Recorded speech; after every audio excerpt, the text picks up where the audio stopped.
Not my real grandson, she snarled at Noah's birthday, gifting Jaden a console. I left with my son.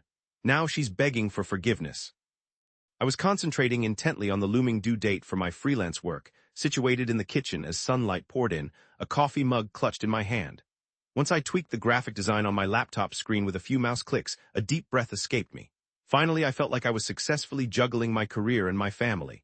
Mom, I'm prepared for school, Noah, my 8-year-old, murmured softly. He and Michael had a son, and Noah was a quiet and empathetic boy. His neatly styled hair and inquisitive dark brown eyes, filled with a sense of wonder, were his defining features.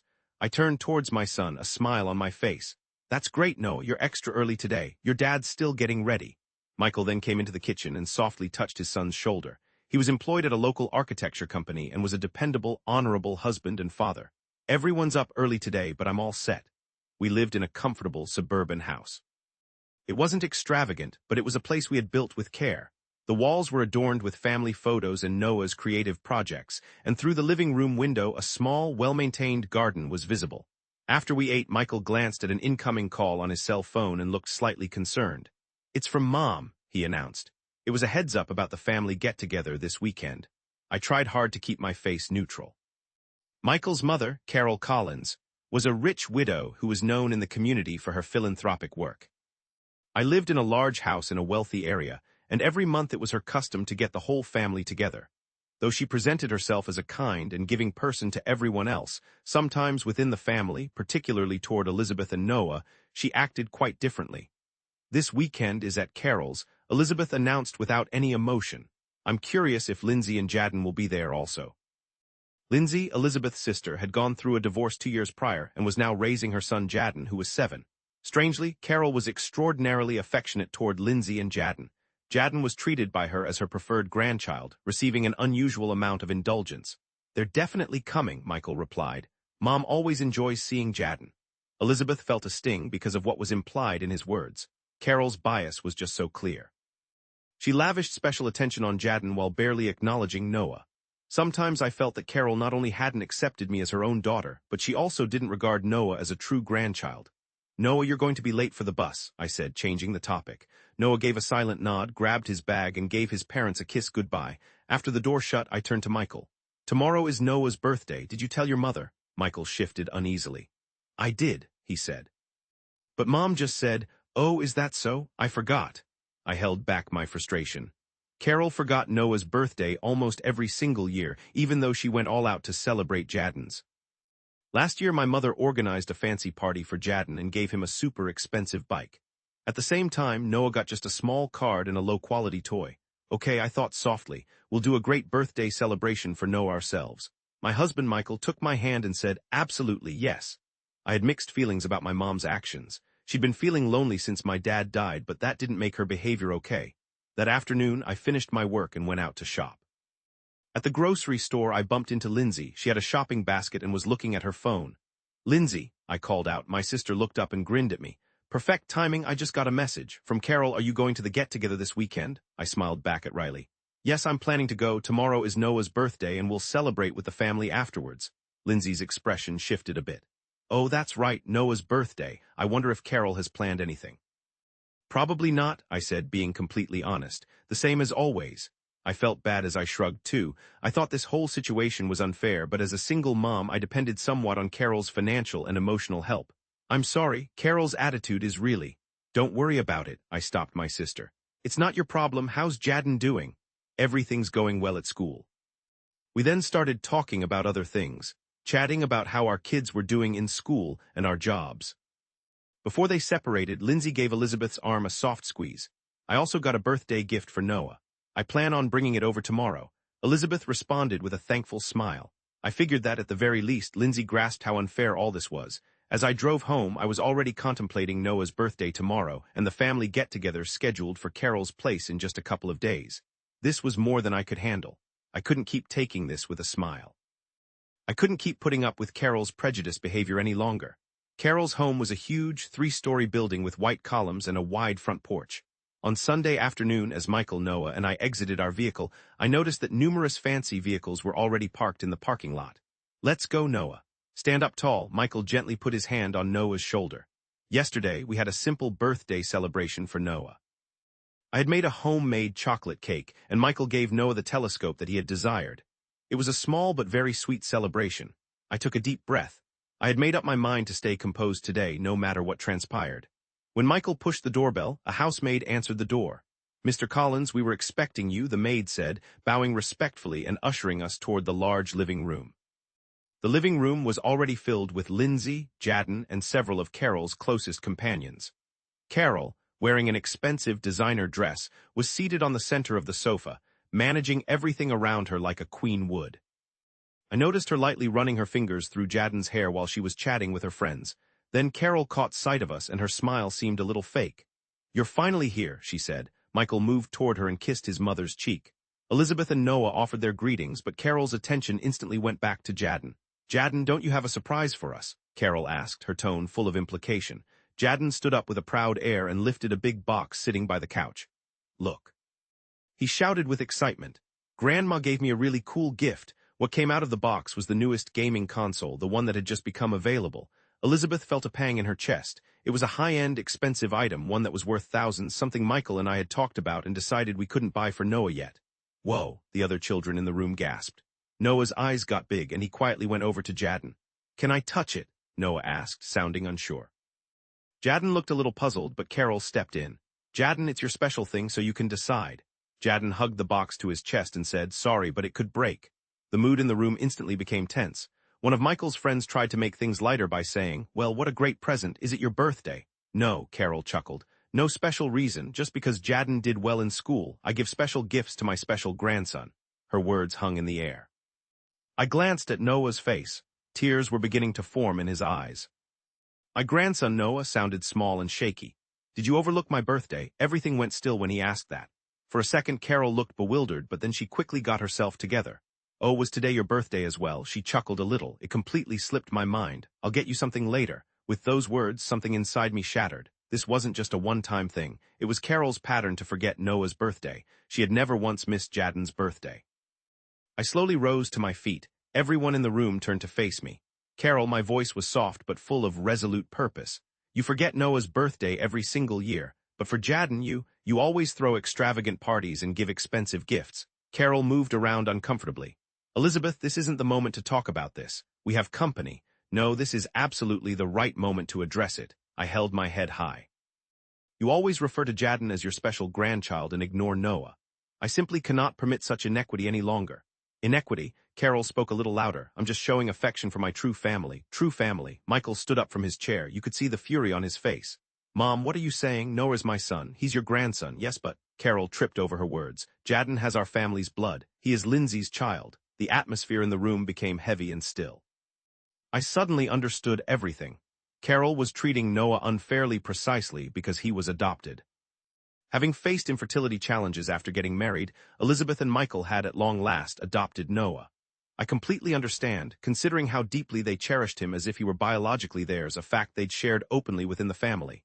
In Carol's mind, however, Noah wasn't a genuine grandson. "I feel for them." "I do." Elizabeth's tone was icily controlled. She held Noah's hand tightly, drawing him near. "From this day forward, we'll be like strangers to you." "What are you even talking about?" Carol rose to her feet, appearing shocked. Michael stood beside his wife, putting his hand on her shoulder. "Mom, it's just what Elizabeth said. If you can't accept Noah as part of our family, then we won't regard you as family anymore either." Lindsay also stood up, sounding puzzled, and said, "Wait, hold on," but Elizabeth subtly gestured to her sister to remain silent. "You haven't done anything wrong. This is something Carol has to deal with." Carol's complexion became pale. "You're my son. Are you leaving me? I'm not the one who's doing the leaving." Michael's voice was heavy with sorrow. "Mom, you abandoned my family." Elizabeth took her son's and her husband's hands. "Let's go," she whispered. The three of them walked out of the frigid room. Before she shut the door, Elizabeth glanced back. Carol stood there, completely speechless. Jaden clutched his game console with a bewildered expression, and Lindsay observed them with a look of sadness. "Farewell," Elizabeth said. "I truly hope you'll eventually understand what you've forfeited." The door clicked shut, and they silently proceeded toward their car. Noah's tiny hand shook in Elizabeth's. "What happens now?" I smiled at my son. "From this moment forward, we'll live as a genuine family with real love for one another." As we got into the car, Michael turned to me. "That's well said," he proclaimed, his voice brimming with satisfaction. I made a mental note to not allow anyone else to harm our family. I gave a slight nod. This wasn't the finish, but the commencement of something new. The morning sun softly touched my face, sneaking through a break in the curtains. I carefully opened my eyes and looked at Michael, who was sleeping next to me. A week had slipped by since what happened at Carol's home. Those initial few days were a blur of non-stop phone calls, a deluge of apologies and clarifications from Carol. Yet Michael and I didn't reply to any of them. Today was a special one. We had scheduled Noah's birthday celebration, which we'd arranged earlier in a park close by. We planned to include all our family and friends, except for Carol, to demonstrate to Noah how much he was truly cherished. I got out of bed and looked out the window. The weather was perfect. A soft wind whispered through the leaves of the trees, and the sky was totally clear. Today will be fantastic, I said to myself with assurance. When I went to the kitchen, Noah was already awake, sitting at the table as he ate his breakfast. Witnessing the hopeful and cheerful look on his face, my heart was overflowing with emotion. "Good morning, birthday boy," I gently petted my son's hair. "Are you ready?" Noah nodded enthusiastically. "Yes, Josh, Sam, and Emma said they're coming. Are Aunt Lindsay and Jaden coming too?" I paused briefly, considering. My connection with Lindsay felt complex, like it was stuck. I felt squeezed between Carol and Elizabeth. It was rough. But last night I received a message where she hinted she'd be at the party. "Yes, they are coming," Elizabeth confirmed. "Your aunt and Jaden want to join in celebrating your big day as well." Michael walked into the kitchen and beamed at everyone. "Morning, champ," he told Noah. "Today's going to be awesome." The morning was filled with all sorts of tasks before the party. Elizabeth was making sure everything was set with the food people, and Michael was handling the decorations and music. By lunchtime, one part of the park had become a spectacle of color, filled with balloons and decorations that looked like stars. It was a space explorer party for Noah. It was based on his love for his telescope. The party got going as the first guests arrived. Kids were running around, and the grown-ups were talking. Lindsay and Jaden showed up too, flashing Elizabeth a somewhat strained smile. "Thanks for being here," I said, giving my sister a hug. Lindsay whispered, "I'm sorry, Eliza. Carol has been—" "Don't worry about it," I cut her off. "Today is Noah's time. Let's just focus on this." Jaden walked up to Noah and gave him a gift that was wrapped. "Happy birthday," he said, a little hesitant. After they looked at each other for a few beats, Noah smiled and asked his cousin to play. The children were completely oblivious to the adults' tangled relationships. Everything was perfect. I was ready to extinguish the flames on the cake, with Noah surrounded by his buddies. Elizabeth wanted to etch this memory in her mind, so she lifted her camera. Just then she noticed a fancy car pulling up in the lot. My breath caught in my throat. It was Carol's vehicle. She phoned her spouse. Michael also spotted the car, and his face became stern. "I'll deal with it," meaning Carol. "I'll handle it." He spoke softly and started moving toward Carol. I kept getting the cake ready, but kept an eye on what was happening out of the corner of my eye. Carol exited the car, carrying a big box. She didn't seem her usual graceful self. Instead, she looked exhausted. Michael went up to her, and they had a quick discussion. I couldn't hear their words, but from Michael's demeanor, I could tell he was being resolute. Carol seemed to want to say something, but Michael shook his head and gestured toward the park's entry. Carol remained there, staring down at the box she was holding. Her shoulders slumped, and it was the first time I saw her tough facade fall apart. She slowly put the box on the ground and walked back to her car. Michael returned to me, carrying the box. "Mom left," he spoke softly. "She wants you to give this to Noah." I just looked at the box. What did she say? That she wanted to say she was sorry. But I told her now wasn't the best time for her to come. Michael's eyes revealed a bunch of complicated feelings. She appeared like she genuinely felt remorseful, finally. I inhaled deeply. I'm going to give Noah his gift later on. We've had enough excitement for one day. The group turned their attention back to the cake, and everyone started singing happy birthday. Noah closed his eyes and made a wish, his eyes sparkling before extinguishing the flames on the candles. Everyone clapped, and Noah straightened up, puffing his chest out with pride. As the day wore on, the party-goers started to head home one by one, with Lindsay and Jaden being the final ones to depart. Lindsay quietly said to me, "I heard Carol showed up." She sounded truly sorry. I affirmed this with a nod. "I know, but we need to take things slowly." Once everything was cleaned up and we were back home, I found myself uncertain about whether to give Noah the present from Carol. Ultimately, I made the decision to explain the situation to my son. "Noah, this is from Grandma," I said, offering the box. "She came by today, but she didn't stay for the party." Noah focused his attention on the box and delicately unwrapped it. Inside was a top-of-the-line pair of binoculars for stargazing, along with a set of astronomy books. The card simply read, "To my dear Noah from Grandma." Noah looked at the items and in a quiet voice said, "This is amazing." Yet his tone hinted at bewilderment instead of happiness. "What's the matter?" I inquired. "If Grandma doesn't care for me, why did she give me a present?" Michael and I looked at each other. Michael sat beside Noah, putting an arm around his shoulder. Son, Grandma made a mistake, he explained. Occasionally, people forget how to love. However, they can realize this and try to do better. Noah contemplated this for a moment, then asked, Do I have to forgive Grandma? I got down on my knees in front of my boy. You don't have to forgive her right away. That's not something you have to do. What you feel is actually the most important thing in this situation. You can take all the time you require. That evening, once Noah was already asleep, Michael and I were in the living room sipping some wine and considering the events of the day. Do you think Carol will actually transform? I inquired. Michael considered this, swishing the liquid in his glass. I can't say. But the regret I observed in Mom's expression today appeared authentic. Perhaps she's starting to comprehend the choice we made. My phone vibrated and I glanced at the display. It was a text from Carol. I need some time to talk, please. I showed the message to Michael and asked, what do we do? Michael took my hand in his. I will abide by whatever you decide, though if there's a possibility Mom could actually change. I thought about this for a while. Connections between family members aren't easily severed.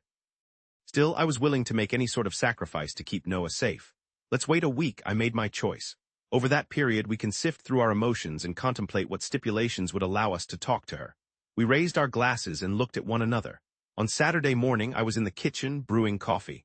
Beyond the window, a gentle rain was falling, emphasizing the vibrant green of the yard. Noah had departed to spend time at a friend's place, and Michael was looking over work files in his office. Ever since the gathering, Carol had persisted with texts and calls, yet Michael and I cherished our personal space and held off responding. The chime of the doorbell startled me, and I glanced at the time. It wasn't even 10 o'clock yet. We weren't anticipating anyone to arrive. As I went to the door, Michael emerged from his office too. I wonder who it is, he inquired. I opened the door and let out a little gasp when I saw Carol standing there, soaked to the bone. She looked completely unlike her usual self. She looked exhausted. Her eyes were puffy, almost like she'd been crying, and she was clutching a small bag. Carol. I couldn't conceal my shock. Elizabeth, Michael, Carol's voice shook. Could I talk to you, Michael? Michael stood behind me and softly said, Mom. There was a certain chill in his tone, but he didn't totally shut her out. I paused briefly and then pushed the door wider. Come in. We went into the living room and Carol sat down on the couch. She pulled some papers out of her bag and set them on the coffee table. What is this? Michael asked. Documents from my lawyer, Carol replied in a low voice. Arrangements to give some of my money to Noah's trust fund. Michael and I exchanged surprised looks. We don't want your money, I started. I know, Carol cut off my words, but I wanted to somehow show how sorry I am for what I did. I picked up the papers and looked them over. It was true, Carol was trying to put a significant amount of money aside for Noah's schooling. However, I didn't believe this was the real answer to the problem. Carol, I put the papers back on the table. This isn't about finances. I watched as Carol's eyes filled with tears. I understood, but I was at a loss for other options. Michael rose from his seat and moved towards the window. Staring at the garden, soaked by the downpour, he said, Mom, I had a discussion with a lawyer recently. Carol let out a sharp intake of breath. About what? He turned around and looked directly at her. To get advice on the possibility of legally ending our parent-child bond. I considered it a drastic step, but I'm willing to go to any lengths to safeguard Noah. Carol's complexion paled. She hid her face with shaky hands. Michael, please don't take that action. Elizabeth came and sat beside Carol, putting her hand on her shoulder. There's just one thing we're hopping for. We simply want you to embrace Noah as a legitimate grandson, as one of us. It doesn't matter if we share a bloodline. What defines a family is love. Carol nodded, dabbing at her tears with a tissue. I genuinely apologize. I was restricted by outdated viewpoints. Ever since my husband's passing, I've desired to hold on to something ideas centered on tradition and genetics. However, in focusing on those things, I failed to see what is most important. Michael got down on his knees in front of his mother and held her hands. Mom, my wife and son come first. They are my primary family. But if it's possible, I hope you can be part of that family as well. Carol lifted her face slowly. How can I earn forgiveness? Elizabeth took a deep breath. Initially, treat Noah and Jaden with equal affection. Refrain from using phrases such as real grandchild or special grandchild. Above all else, be certain that you act in line with what you say. Carol gave a serious nod. I swear it. I'll demonstrate it eventually. Michael also mentioned that I should get some advice. I was also hoping that we could try family counseling. When he brought this up out of the blue, Carol paused briefly but then assented, saying, okay, I'll do anything to make it work. The three of them remained silent for a while. The rainfall had lessened, and some daylight filtering through the window began to illuminate the space. May I see Noah? Carol asked hesitantly. Elizabeth and Michael looked at each other. Not immediately, Elizabeth replied. He also requires some space. Let's focus on re-establishing trust between us grown-ups first. Carol seemed to comprehend and got to her feet. Thank you for giving me this opportunity, she said quietly. I swear I'll be a completely different grandmother from now on. Elizabeth accompanied her to the door, saying we'll take things one step at a time. Once the door closed, Michael gave Elizabeth a hug. Are you all right? Elizabeth leaned her head against her husband's chest. I'm unsure, but I believe it's worth the effort. We're strong, Michael said as he kissed her hair. No matter what, our family can get through this. Elizabeth and Michael were prepared to move forward as a cohesive unit. The path ahead wouldn't be easy, but they felt that through love and empathy, they could handle anything. Half a year went by. Michael stood near the grill, barbecuing burgers, while he observed the kids playing in the grass. Noah and Jaden each took a turn looking through the brand-new telescope, absolutely thrilled and impatient for the stars to show up. Venus should become visible any minute now. Noah exclaimed with excitement. All the other kids nearby flocked around him and gazed upwards towards the dark sky. I sat in a deck chair, observing the entire scene with a quiet feeling of contentment. Sitting right beside me was Lindsay, reveling in some quality time with her sister. I just can't quite wrap my head around it, Lindsay mentioned, as she picked up her coffee mug. I never would have predicted this 6 months back. I simply agreed with a nod. Carol showed up from the doorway leading into the backyard. She was holding a large platter of fresh fruit. Her appearance was markedly different, now gentler and more open. Instead of high-end designer clothes, she was dressed casually in jeans and a sweater. Do you need any help? She asked me. There was no longer any sign of her previous arrogance in her voice. Instead, it sounded genuine. Thanks, would you mind putting it on the table? I replied, smiling at her. After Carol went back inside, Lindsay whispered to me, she's really transformed, hasn't she? I had to agree. Ever since that day, Carol had seen a therapist weekly, genuinely addressing her controlling tendencies. She regularly joined family therapy sessions, occasionally admitting her faults while tearing up. What really impressed me was that she had started that Equal Love Fund for all children, which benefited those kids who had been subjected to discrimination. Noah, Jaden, Carol called out to the boys. Let's go eat hamburgers before we watch the stars. They hurried over and took seats near Carol. Noah still seemed a little unsure, but he was slowly starting to warm up to his grandma. Carol showed equal affection to both grandsons, appreciating who they each were and what they enjoyed. We started eating, and the chat around the table just took off. Carol was so interested in hearing about Noah's school science project and really paid attention to what he was saying. Do you guys want to come with me to that special workout at the Science Museum next week? Carol offered. I've asked Jaden too. Noah's face lit up. I want to go. Is there a space section too? Of course, Carol chuckled. And there's also a dinosaur exhibit. Watching them talk, I saw Michael catch my gaze from across the way. He gave me a confirming nod and winked at me. After we finished eating, the grown-ups went out onto the deck while the kids went back out to the grass to play again. Carol sat beside me and murmured, "Thank you." For what? I inquired. For allowing me to change, Carol said, gazing up at the sky full of stars. That day when you turned away from me, I was on the verge of losing the most important thing in my world. Your resilience saved me. I covered my mother-in-law's hand with my own. We are family, Carol. We don't have to be flawless. What counts is that we have love and respect for one another. Michael showed up with the coffee. Interjecting in our serious chat, he inquired playfully. Just girls talking, Carol smiled at her son. I don't think you could truly grasp just how resilient we are. The three of them chuckled, carrying on with their chat while they sipped coffee beneath the night sky. Noah and Jaden were side by side on the grass, looking through the telescope as they investigated the universe's secrets together. It's true that family connections can occasionally get damaged, leading to a rift. But when genuine affection and comprehension are present, they can mend, becoming more powerful than before. That evening, surrounded by my family, I, Elizabeth Collins, sensed that because I had acted bravely, everyone had managed to arrive at a better place. No perfect family exists in the world. The only families out there are ones who want to embrace each other's flaws and mature alongside one another. The Collins family had faced tough times, and we had finally become a family in the deepest meaning of the word.